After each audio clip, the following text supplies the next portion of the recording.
मित्रांनो, कधी एखाद्या जुन्या बैलगाडीला एकटक पाहिलंय का?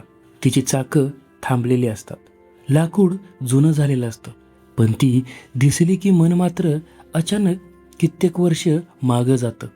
त्या चाकांसोबत कोणाचा संसार फिरला असेल, कोणाच्या शेतातलं धान्य वाहून नेलं असेल, कुणाच्या बाबांचा घाम त्या बैलगाडीला लागला असेल आणि कदाचित आपल्या बालपणातले कितीतरी हसरे क्षणही याच गाडीवर बसून गेले असतील. एक काळ होता रे, गावात सकाळ मोबाईलच्या अलार्म नाही, तर बैलांच्या गळ्यातल्या घुंगराच्या आवाजाने व्हायची. हा आवाज ऐकला की कळायचं गावातला कुणीतरी शेतकरी बैलजोडी घेऊन शेताकडे निघालाय बरं का. त्या काळात ट्रॅक्टर नव्हते, टेम्पो नव्हते, प्रत्येकाच्या दारात मोटरसायकल देखील नव्हती. पण जवळजवळ प्रत्येक शेतकऱ्याच्या गोठ्यात बैलांची जोडी असायची आणि दारांशी बैलगाडी उभी असायची. कारण बैलगाडी म्हणजे एक वाहन नव्हतं, ती शेतकऱ्याच्या संसाराची चाकं होती.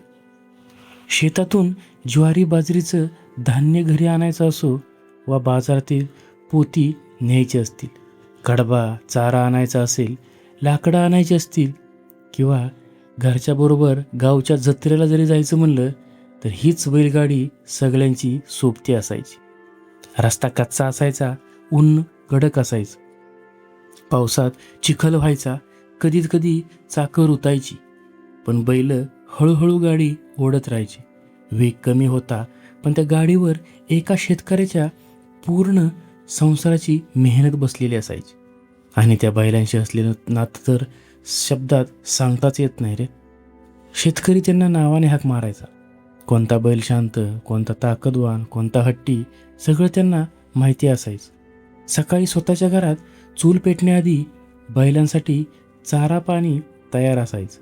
दिवसभर उन्हात राबून आलेल्या बैलाच्या अंगावरून हात फिरवताना शेतकऱ्याच्या हातात मालकीपेक्षा माया जास्त असायची. कारण त्याला माहिती होतं, हे दोघं माझ्यासोबत राबले नाहीत तर माझं शेत कसं उभं राहणार. पण आम्हा 90च्या पोरांसाठी बैलगाडी म्हणजे शेतकऱ्याची गाडी एवढंच नव्हतं, ती आमच्या बालपणाची गाडी होती. गाडी घरातून निघाली की तिच्या मागं धावत जायचं. मला बी बसू दे, मला बी बसू दे म्हणून हट्ट करायचो. मग कोण पोत्यावरती बसायचं, गाडीच्या कडेला धरायचं, खड्ड्यात गाडी गेली की उडायचं आणि खाली पडलं तरी उठून पुन्हा हसायचं.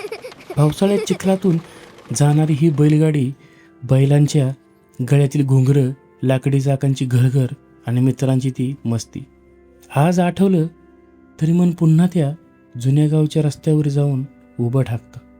मग काळ बदलला, ट्रॅक्टर आले, रस्ते पक्के झाले, मोटरसायकली गावात धावू लागल्या, कामाचा वेग वाढला आणि हळूहळू बैलगाडी गावच्या रस्त्यावरूनच गायब झाली. आज एखाद्या जुन्या वाड्याच्या मागं, गोठ्याच्या कोपऱ्यात किंवा शेताच्या बांधावर धूळ खात पडलेली ही बैलगाडी दिसते. तिची चाकं थांबलेली असतात, घुंगराचा आवाज अजिबात नसतो, बैलांची जोडी नसते, पण ती गाडी पाहिली की आपल्या मनात मात्र सगळं पुन्हा सुरू होतं. आपल्याला बाबा आठवतात, आजोबा आठवतात, गोठ्यातली बैलगाडी आठवते, मातीचा रस्ता आठवतो, जत्रेला जाण्याचा तो आनंद देखील आठवतो.